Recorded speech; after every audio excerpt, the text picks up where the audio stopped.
just feel so right.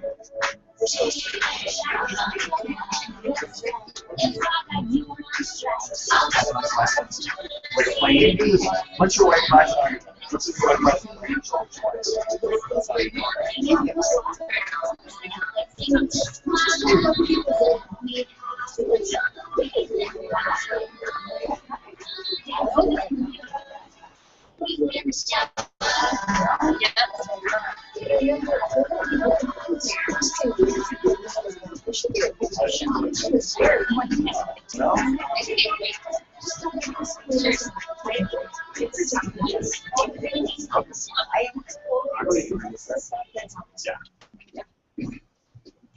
All right. What's going on, everybody? Hello. I like our picture of our main street. Yeah. It just disappeared. That's okay. So, see, if you look at this, I like how it just kind of just keeps going. You know? It's good. It's good. So, so welcome to our September 10th AA'z Night. Thank you so much for coming. I know that there's a lot of different places that you can be. So we're very happy to have everyone here. My name is Wade Skalski. I was up there. I don't know where I went. I went that way. This is a new clicker, so I know the laser works, but there I am. Let's see if it's not. You can see it. Okay. Technical difficulties. I apologize. So my name is Wade Skalski. As you can see, I'm part of Team Access. I'm a district leader, and we thank you so much for coming.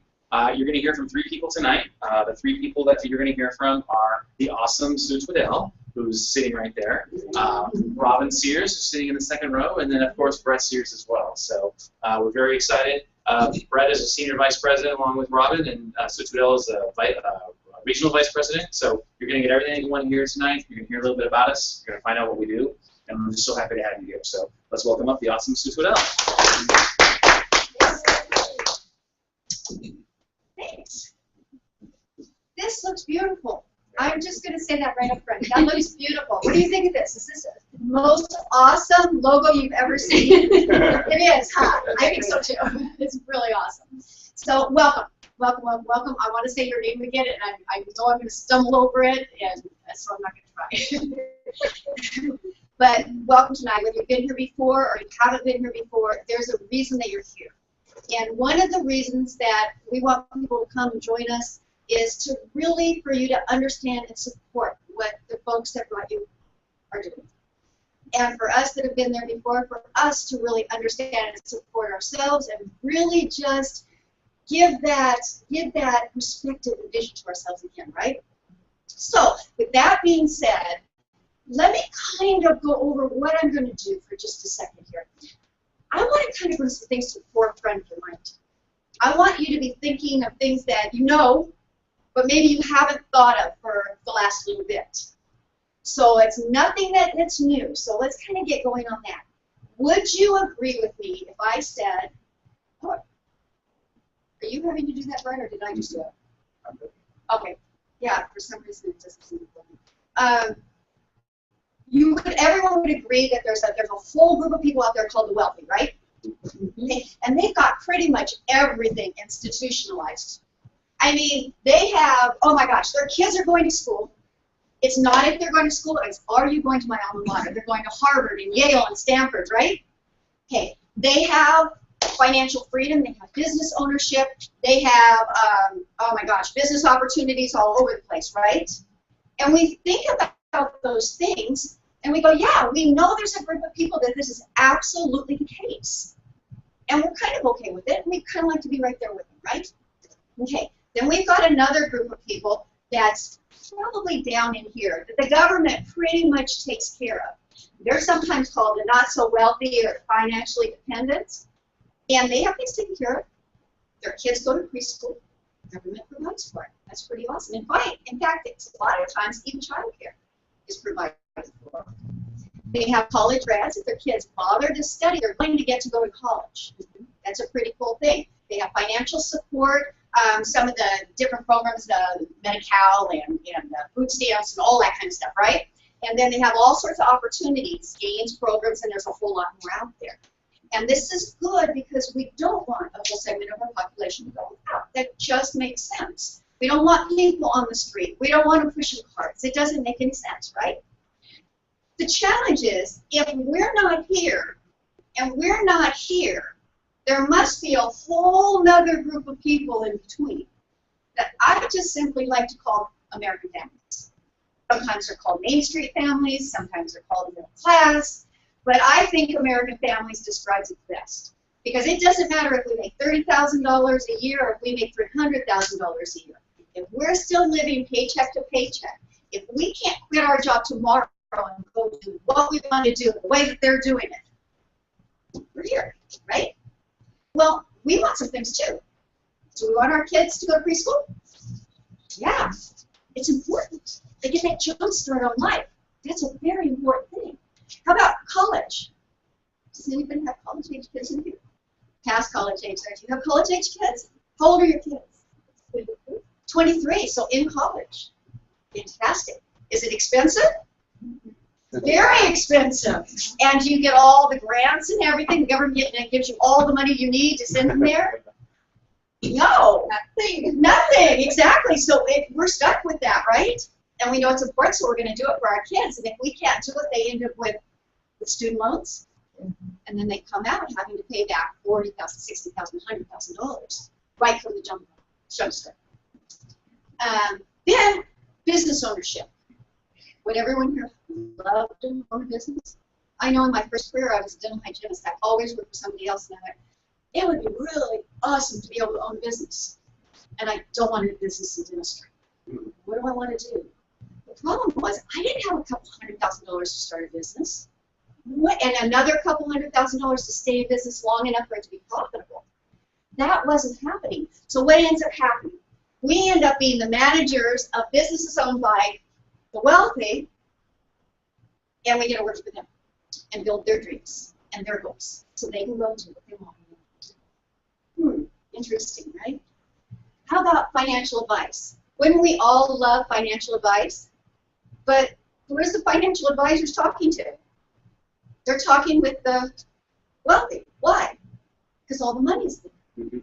In fact, they don't really even care to talk to us because we don't have at least $250,000 to invest. So why talk to us? So we've got a couple of challenges here.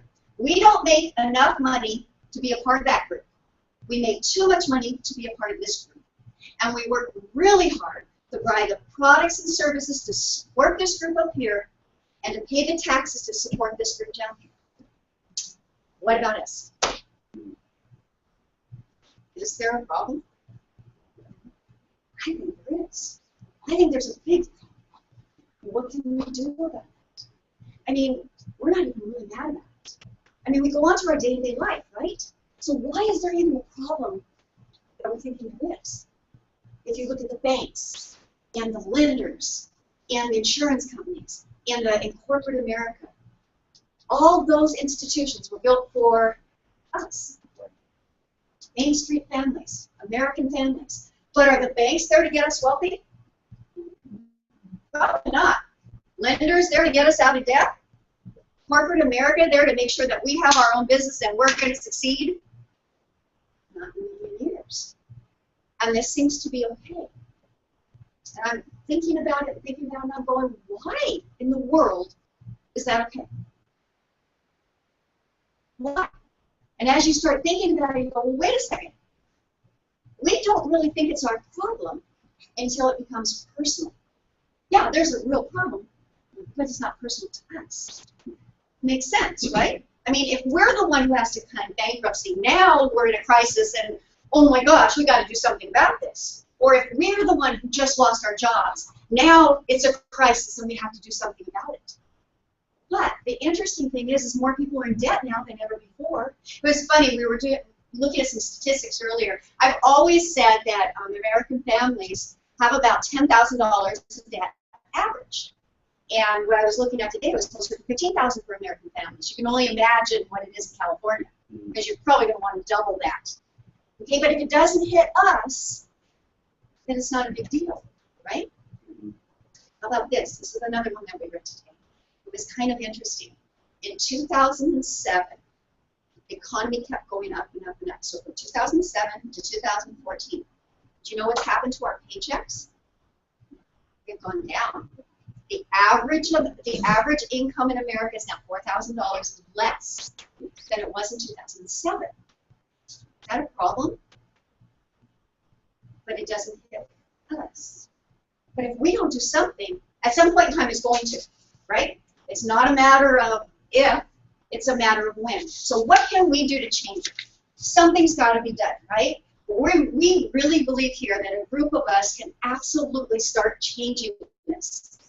So what I want to do is to talk about that, talk about what we can actually do to help change the situation. I'd love to bring up Robin Sears.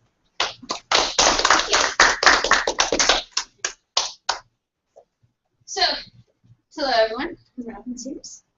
Welcome, welcome. So Sue did a really, wonderful job of bringing to light this pretty big problem for us, right? I mean, it is clear. I don't think would anyone here disagree that there's an economic crisis, right, on our hands. And so, what we really talked about, the challenge is when do we actually face that crisis? It's easy to say the crisis is out there. But if we take a minute to look inside of ourselves and at our families, and if we think about where we want to be when we retire, or what would we do if something happened to one of our family members, that's when we realize, wait a minute, this is actually impacting me. And it's impacting my friends, and it's impacting my family, and we need to do something about this. So we got together and said, okay, what can we do? What group of people could we look at to learn what to do? And we thought, so, there's this group of people that we call wealthy people. And, let's say it's the way that we sort of define wealthy are people who aren't living paycheck to paycheck, people who have true financial freedom. They have the money to do what they want and the time to do it with. Right? How many of us know a lot of people who have a lot of time but no money? And a lot of people are making a lot of money and have no time? Right, that's not called financial freedom, right? Financial freedom, we need both. We need the time and we need the opportunity. So we said, okay, the people with the time and the opportunity, what are they doing? We looked at wealthy people and said, how do they think about money? What are they doing to create and to protect their assets? And we came up with 4 principles that we boiled it down to. And the first principle we call locking in advances for a family. It became very clear when you talk to someone who's financially free that as a family, they made it a priority to make sure that the next generation was better off than the first generation, right? So how many of us are better off than our parents were, right? Because our parents said this is a priority. Well, it's got to remain a priority. We've got to figure out how do we make sure that we actually lock in that advance for the future. The next principle is establishing habits to build on. Right? If we don't start saving today, how much savings will we have 12 months from now? None. Nothing. Zero. Zip. But if we started saving just $5 today, would we have more than zero 12 months from now? Yes. We looked at this and we said it's really about building the habits. And it can actually start small.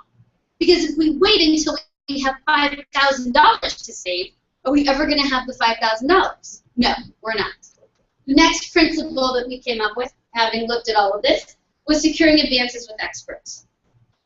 People with money, lots of money, make sure that there's someone watching their money. If you had $2.5 million, would you think about making sure someone was watching your money every day? So why should we treat $25,000 different from $2.5 million? Right? We should be applying the same principles that the person with $2.5 million applies. And that person knows that there's got to be someone who is watching their money. And 9 times out of 10, they're not the money expert. They're paying someone to do it. And the last principle that we saw was leveraging strategic partnerships. This is one of my favorites because we talk about what happens when the world falls apart. And when the world falls apart, wealthy people at the top, what do? They call their business advisor, they call their tax advisor, they call their legal advisor, and they get everybody in a room and say, okay, how are we going to take care of this? But what do we do when the world falls apart? Do we get a group of people together and share our biggest problem? No. No, we turn inward. We hunker down. Even though we know that 2 brains are better than 1. and 4 brains are better than 2. We don't turn outward. And so we had a real opportunity to learn from that. And we said, if we were going to find a way to teach these principles, to actually make a difference in that economic gap, we needed to find the right partner to do it with. Next slide, please. No, there's not a next slide yet? Okay. Oh, yeah. Okay, thanks. My husband's surprised. I actually know. I'm like, so, our main partner is actually Primerica. And raise your hand if you've heard of Primerica before. Heard anything about Primerica? Okay. So for those of us in the room who have heard about Primerica, I'm going to share a little bit with those of us who haven't heard about Primerica and why we turned to Primerica as the right partnership to be able to get those principles out there. So Primerica is a multi-billion-dollar public company in the U.S. And it's a company that has been completely dedicated for the last 40 years on developing products and services for American families. It's actually the only financial services distributor that is 100% dedicated to that group of people. You know, when you go out and you decide that you're going to, you know, go get like your hair done or your nails done, you know, you can go to a salon where they do hair and nails and makeup and massage, but maybe they're not actually experts in all of them, right? Or you can go to the nail salon where you know you're going to get the expert, and you can go to the hair salon where you know you're going to get the expert. Well, we said if we're going to make a difference in the financial world, we had to go to the expert who really understood the people that we're talking to, you and me. Keep going. So they've got this track record of delivering for Main Street families that we talked about. They're a $2 billion company with no debt, so they can actually afford to help each of us. And they have a leverageable system that we could turn to. Because we knew that there was no way to actually make an impact on this crisis in a fast enough way if we actually had to build all the products and educate everybody on what's going on. So we had to find someone that we could actually leverage in that strategic partnership to do that part of it. So we said, okay, so how can we work together with Primerica to make the real difference? We want to lock in advances for our family. But unless you have 10 times your income saved, you're not going to be able to lock in that advance. So many of us in the room don't have 10 times our income saved. But we actually have another option, and that's term insurance. Right? What is insurance really? Insurance is a way of making sure that our families are protected before we've accumulated enough savings for the savings to be something we can rely on. So we say to ourselves, how much savings would we need to know that our family won't fall backwards if something happens to us? And until we get to that point, we get to turn to level term insurance. Our next principle was establishing habits to build on. Well, how do we start establishing those habits? You know, we talk with our 10-year-old and 12-year-old about saving, right? And if we start talking to them at a young age, then hopefully they'll start talking to the next generation at a younger age, we're going to have babies, hopefully, right, that are going to the bank and making deposits. But what most people don't realize is you don't have to put that money in the bank and have it not work for you. You can actually start getting involved in investments with a mutual fund with as little as $25 a month. And people say, oh, $25, what's that going to do? Well, $25 might not make a difference, but $25 for a year, and then $50 the next year, and then $100 the year after that, and 5 years from now, if you're saving $2,000 a month, now we start to see a real difference. But again, if we wait too long, we're never going to get there. Our next principle was letting experts be experts. And this comes back to what I talked about, right? Why should the person with $2.5 million receive better service and better care and have better opportunities than the person with $25,000, right? Primerica said, we agree. We don't think that that should be a barrier. And so Primerica went out and actually negotiated a deal with one of the top managed accounts for daily management at a minimum of $25,000. Normally you can't get into that account for less than $250,000. That's a big change. And then finally, with the last principle, we talked about leveraging strategic partnerships. And that's really about looking at how can we work together as a community to make this difference, and how can we work with Primerica. And what we know is that if you put together a total plan a total solution, you can make sure that your family is financially secure.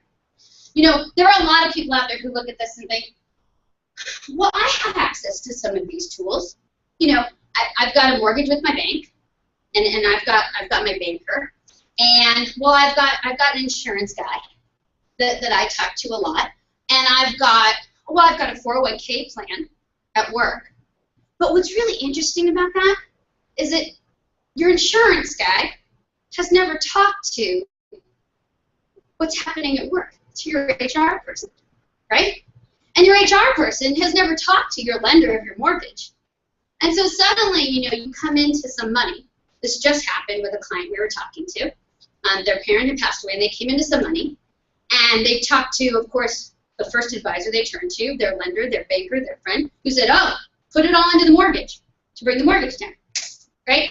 And then they talked to their friend in HR who said, oh, no, put it all to max out your 401k.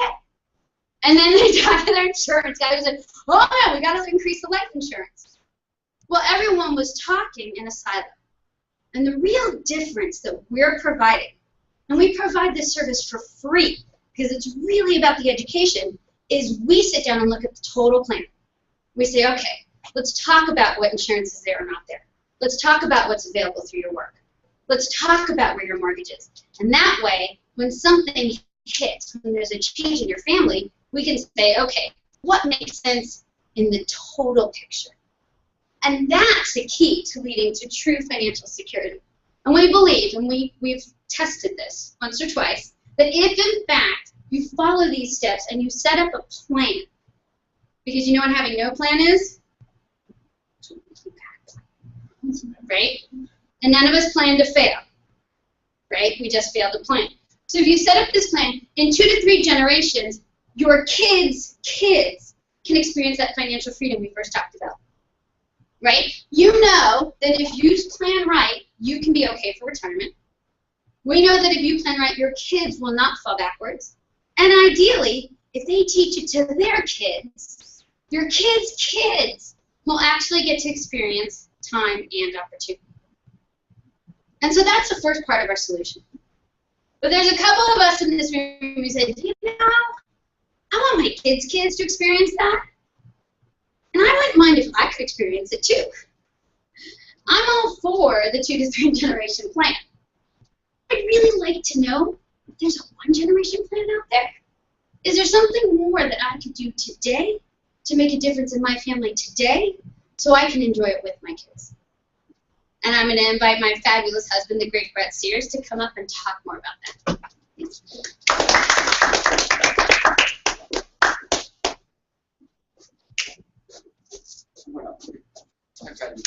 Y'all high five. So, how you guys doing? Great. I am so excited. It's funny. It's last week I came up here and I was all bouncing around. I'm in the back. I'm like,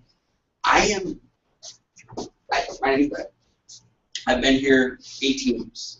I started when I was 22 years old. It was $24,000 credit card debt. The only thing I knew about money is I didn't have any. And I walked into a room very similar to this, a few more people in it, and I heard the story of a group of people that said, we don't think that the people that we know and care about should be taken advantage of by a really big and powerful system, and there's got to be a way to fix it. I mean, at the end of the day, you boil down the hour and a half, there was 2 things. There's a really big problem, and here's a solution.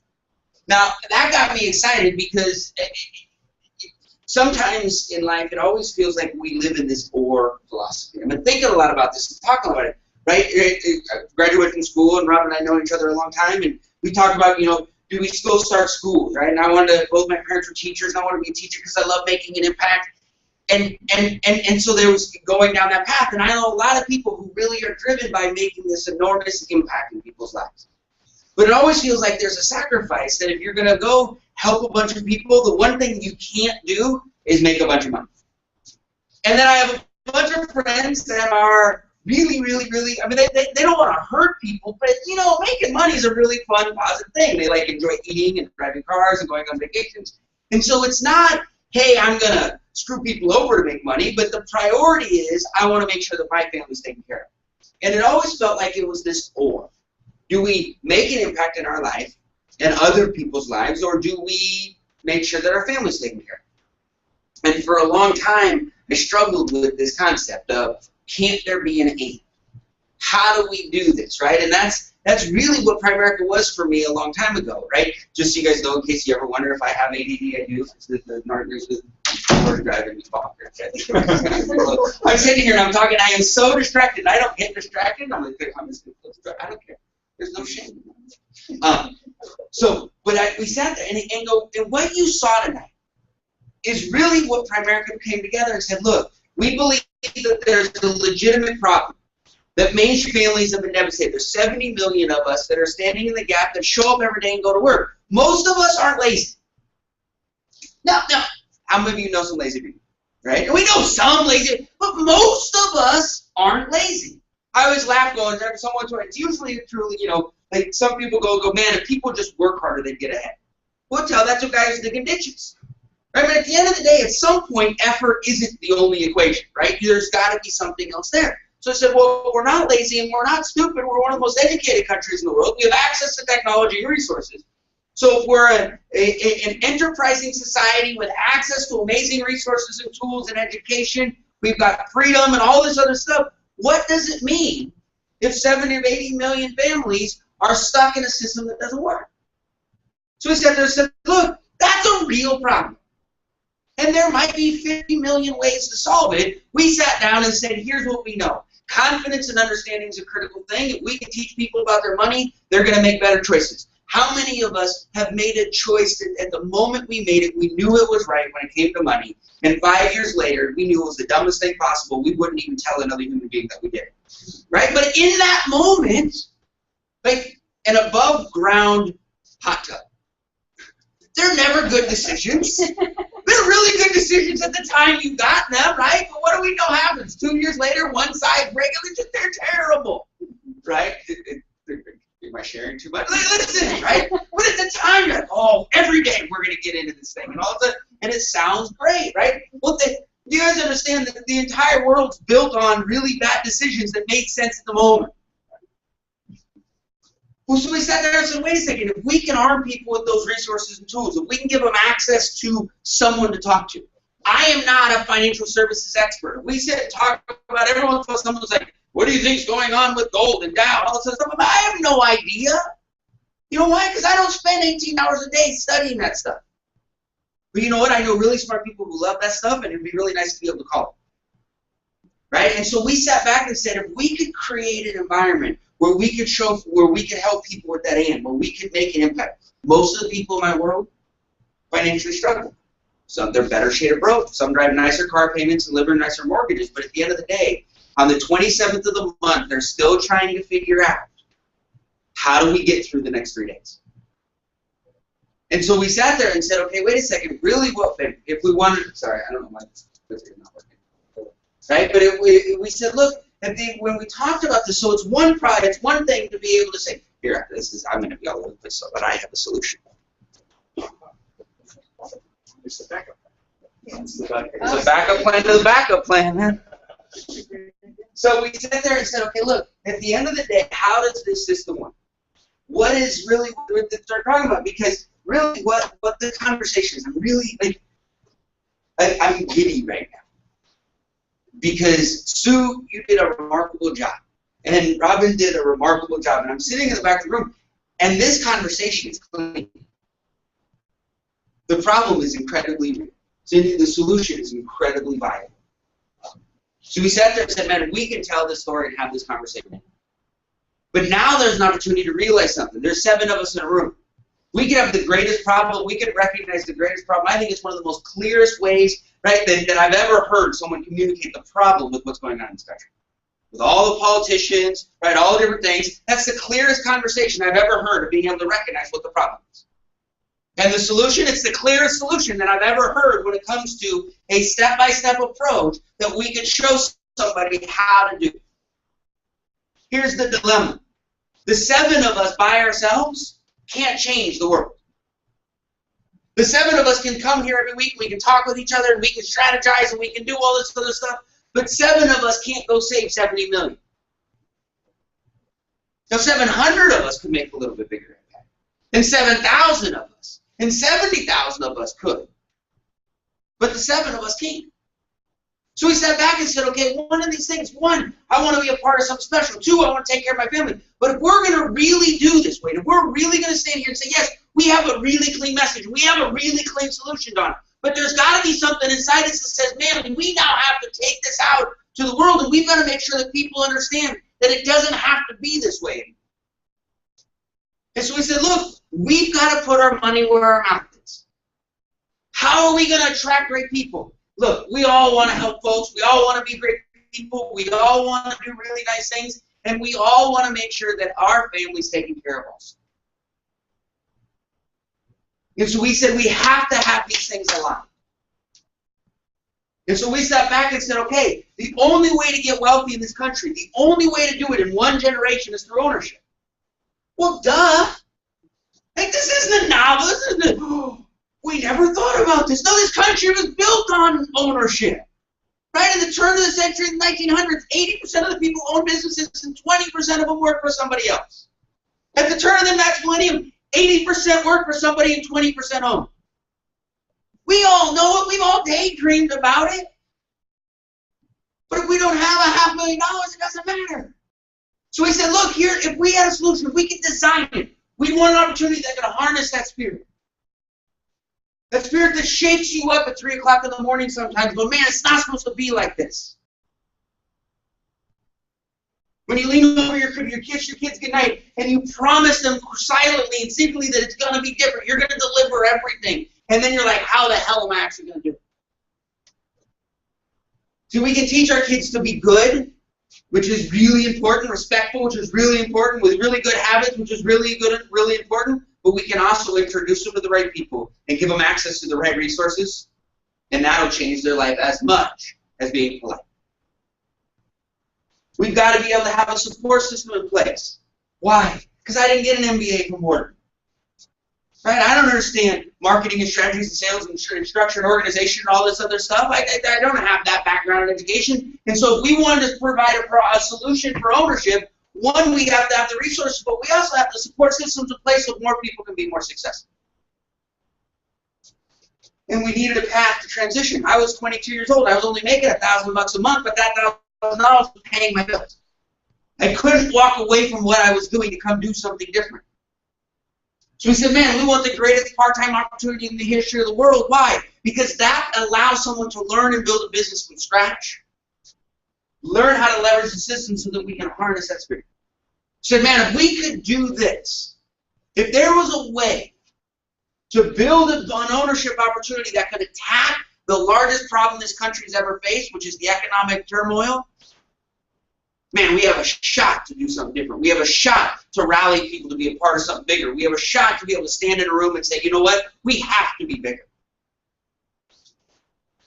Well, we said, look, right? We wanted to welcome people to the most successful business incubator in American history. Why? What is an incubator? What does a business incubator mean?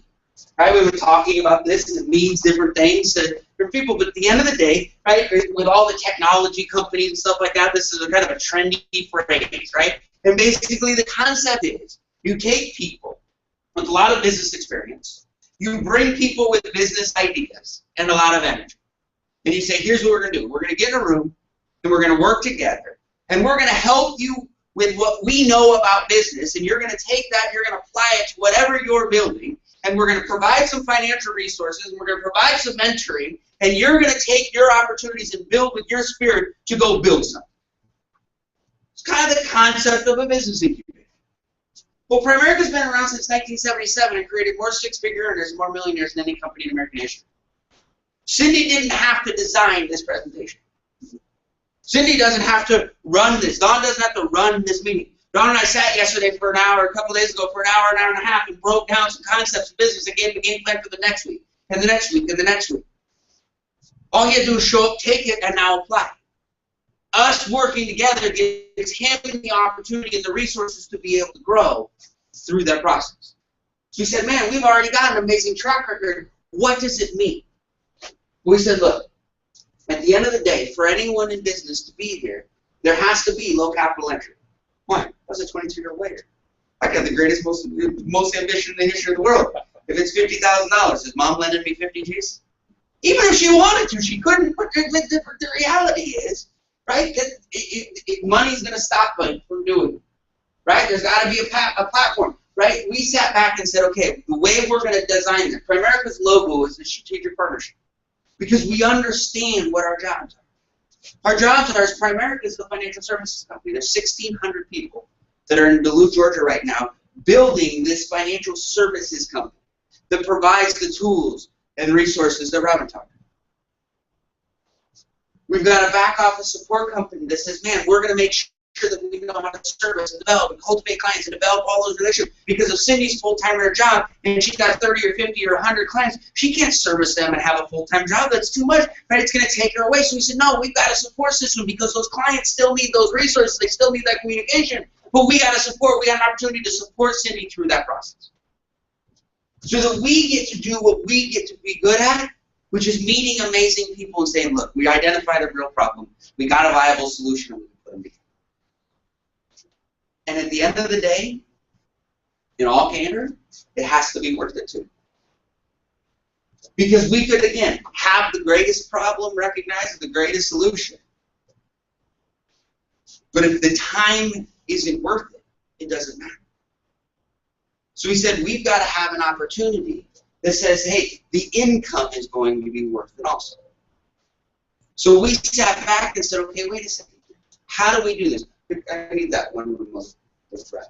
So we sat back, and I like it, right? So we sat back and go, why do we make this a reality? What is this conversation? I think this is important, even for those of you that have been here through this before, is to really understand. Every time I do this, it allows me to appreciate what we got one more step. Because I sat back and said, okay, how does this work? Right? What is this about, right? Because what do we need? It says we need a low capital entry, which is money to get in. We've got to have a support system in place, which we've got, and then it's got to be worth it. I don't know really why I write, because we should read it anyway, so it's got to go through the process and stuff like that. But at the end of the day, you've got to be able to afford to do something. True? We've got to know that it all doesn't fall on our shoulders because we're probably not going to know how to do it all, so we've got to do that. And then it's got to be worth it.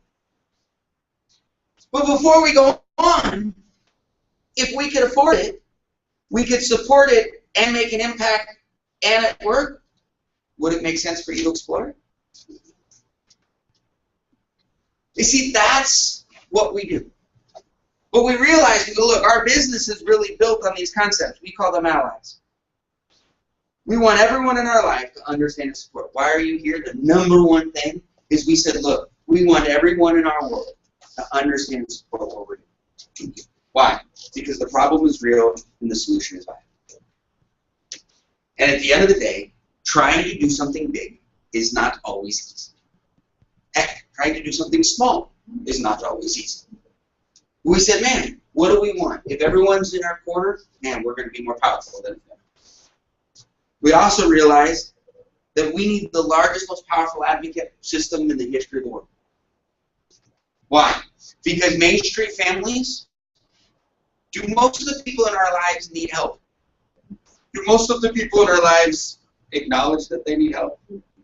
No. So we said we need an advocate time because most of us would like to save 15% or more on our car insurance.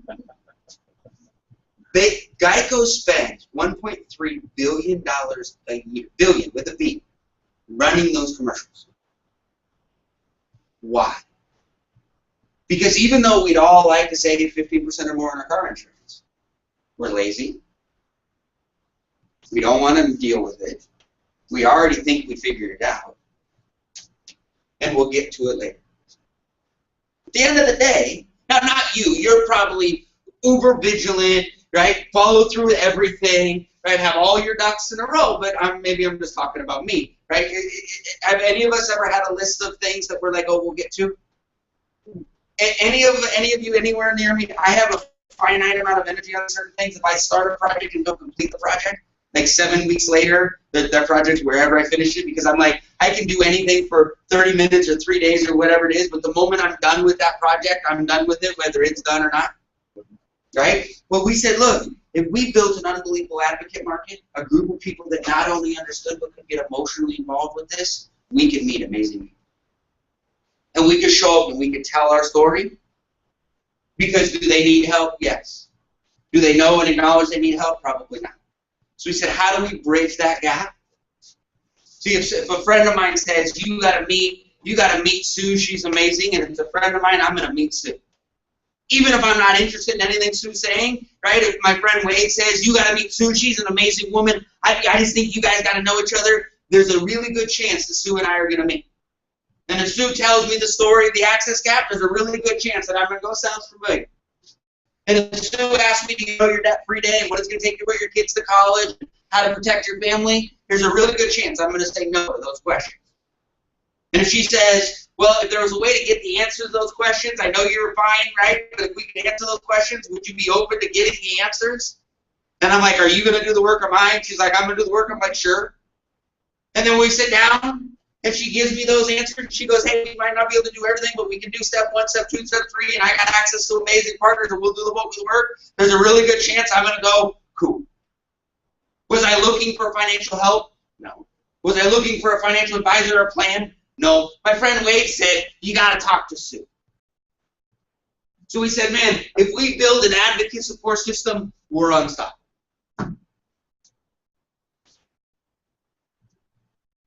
But I love my children, and I really want my children's children to be wealthy. That sounds amazing. I want to be on the fire for this. But I think it'd be kind of cool, like, to be able to go to Disneyland and travel myself. Right? And gas is kind of important, and food's kind of an important thing. And if we could just make up the extra $4,000 a year that the system's taken, man, that could, in and of itself, would make a difference. So we said, man, if everyone in our life understood and supported it, and we had an advocate group so that there were people that are emotionally involved with solving this problem, we could attract some folks to help us with this growth, because the 7 of us aren't going to help the 70 million. So we said, man, we want a role for everybody, whether it's just our supporters or the folks that say, man, I want to be a part of this. And so we created something we called our GAPs. They're gathering asset partners. They're like, they love their job. They have no interest in building a business. But I learned something really, really fascinating. There are 10,000 people turning 65 years old, and this will be happening every day for the next 19 years. This is the first generation that's ever had a 401k. Ever. Their parents had pensions. These are people that make 30 grand and 40 grand and 60 grand and $8,000. They've never had large chunks of money their entire lives. And now they're getting ready to retire, and someone's going to hand them a piece of paper that says, on this piece of paper, you have $411,000. Do we think this group of people has any idea what to do with the piece of paper that says they have $411,000 in some nebulous thing called in the 401k? No. What happens when unsophisticated people have access to assets? Sophisticated people show up and take them. It's coming. We're going to have people get licensed with us that hear this story, that have no interest in building business, that just need to protect their aunt or uncle and cousin. It's going to happen to the people in your life. It's going to happen to the people in mine. If we don't talk to them, the people we care about, they're going to retire, and 3 years later, you're going to be at a barbecue, and they're going to tell you about the fact that their $411,000 is now $11,000, and they don't know what to do, and it's going to be 3 years too late. And we said, man, what if we just created a space where people could get licensed? We pay for the doggone licenses. We have the training classes. We'll do absolutely everything to get it done. And all it means is that if your cousin retires and they know what you're doing, you can introduce them to somebody. Someone else does all of the work. You can build so we can give them access to the right resources and tools. But for our part-timer with $1 million in assets under management, they'll make an extra $4,300 a year, which is what the income drop has been. The average Social Security check is $1,300. What does that mean? That means if someone starts at 55 and we just found $1 million a year for them, by the time they were 60, they'd have more passive income than they would through Social Security. while saving the people in their life. Financial services experts? No. A part of a cause and a crusade that says, man, not on my watch, not in my family? Absolutely. We're going to have some that say, man, I want to be part-time. If I can make an extra $500 a month, it would be really nice to pay $200 extra to debt, $200 extra saved, and to go to dinner every month. If someone made an extra $500, they help one family a month. 1 to 2 families a month help get control of their financial assets. Well, not 1 to 2 families, 1 to 2 families a month in 30 days. They'd have the ability to fund their retirement, to take their kids to dinner. We're going to have some that say, you know, I like working, but I'm not a real big fan of this job. What if we had a transition from part-time to full-time? I said, man, if I could have 1 to 2 families that make $500, what if I could help 10 to 15 families a month? Is that for everybody? No. But it's pretty nice that it's on the equation. Because if you can make an extra $4,000 to $5,000 a month while you're learning how to build a business, that starts to make some differences in our lives. I had someone tell me a long time ago, they're like, Brett, you talk about this financial freedom and security thing, it's not really, it doesn't really work. I'm like, well, why not? Because it costs too much money. And that's true. Everything seems to cost. But if you had an extra $2,000 a month and you saved it, what's the likelihood of you accumulating more wealth than you did? Sooner or later, it's going to start to make a difference. And then we've got some that we call our team owners, our regional vice presidents, the ones that say, man, I want to open an office, whether it's local or it's growth. And for that, we looked at it and said, okay, well, we need a system for them.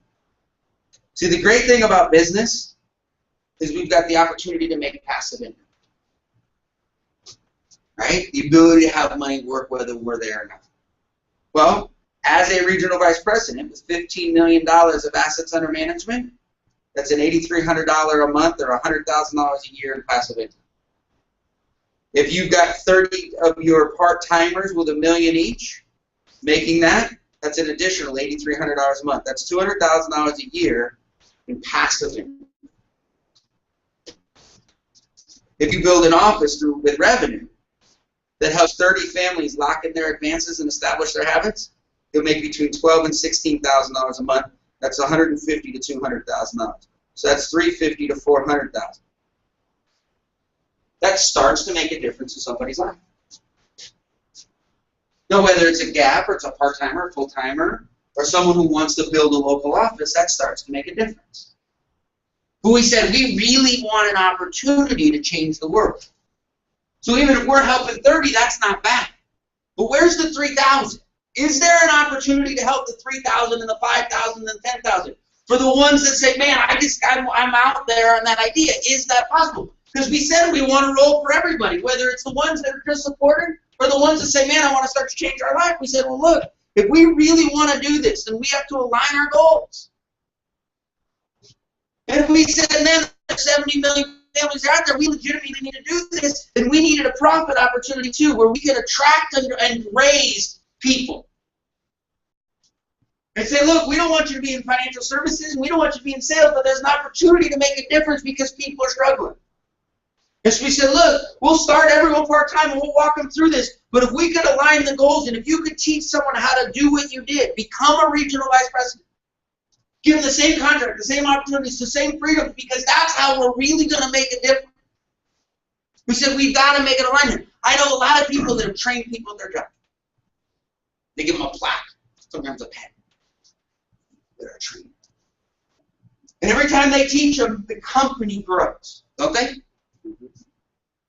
And they get a feel good. But what happens to your income when someone else is trained and can do what you do? The company's more profitable. Are you? No. We said no. We said we want regional vice presidents. There's 70 million people that are stuck. The best way to do it is a local feeling. The best way to do it is kneecap to kneecap. The best way to do it is to have 7 people in the room or 700 people in the room. And so if we're going to do this, the best delivery method is always going to be a candid conversation. So we need to put our money where our mouth is as a company. And we said, look, for every regional vice president that is produced, that their organization helps 15 families, it'll pay a bonus of about $6,200 a month, or $60,000 a month, or $72,000 a year in profit. So Cindy goes vice president and builds up a team that helps 15 families a month. Cindy makes $110,000 a year, and the company pays me a $72,000 bonus. You think Cindy's okay with that?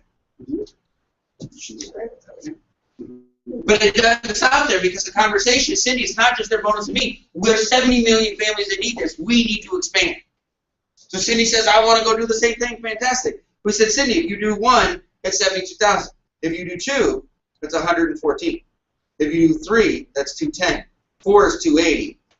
And 5 regional vice presidents that help 15 families each, that's an additional $350,000 a year in profit.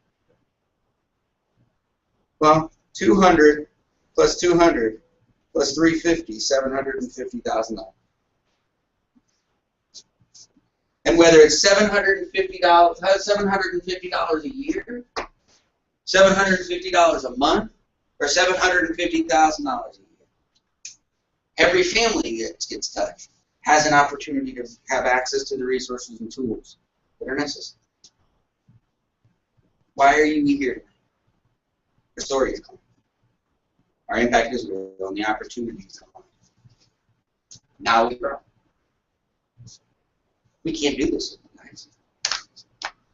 We want to do a line. Look, I know money's not a motivating, not enough of a motivating factor. I am not naive enough to say that any of us would do anything for money. That's not. We're not. That's not the people we attract. But if we can have an aim, if we could be inspired to make a difference and take care of our family, that's a combination that most of us can get behind. Now, I don't think a lot about the money, but it's really nice to know that at the end of the effort, the money's there. That's what we've created. When we talk about alignment, it's Cindy, I want you focused. I want us all focused on the activity and the relationships and the connections. But understand that when we tell this story and we make this impact, we get to turn around and know that one of these impacts to our family is getting taken care of too. We spent a lot of time in the last 4 years building the systems in place. We now get to take that energy and go with it. Tonight is about that. We've got Saturday training. We open our doors. We always say, look, jeans and t-shirts. We come down and we open the doors and say, look, here's how this works. We want to make sure that everybody understands the resources and tools. We're going to be back here next Wednesday night to tell this story. We understand the best thing to do is we let the good story fall on good ears. And it's not about anyone. It's about realizing whether someone's an ally or an advocate or an associate, there's a role for all of us. I have a lot of allies, and I let them know there's a role. There's something we need to count on. There's a real problem, and we need to solve this solution. Before you came here, we might not have known.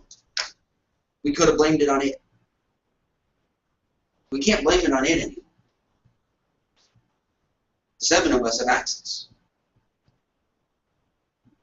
Do we grow? So I want to thank you all for coming. Thank you for being a part of this. I'm really excited about what's possible, what we're going to do in the next 30, 60, 90 days, what we're going to do over the next 2 to 3 to 5 years. We've got amazing people that are here, and I'm telling you, we worked very hard to get here, and now we're here. So we'll hang out, get any questions answered, any of the folks that are new and stuff like that. But guys, it's an opportunity to grow. Let's come out here Saturday morning. Let's be here fired up and excited. And then let's be here back next Wednesday night and grow between now and then. So thank you for coming. Welcome aboard the best opportunity in American business. Thank you very much.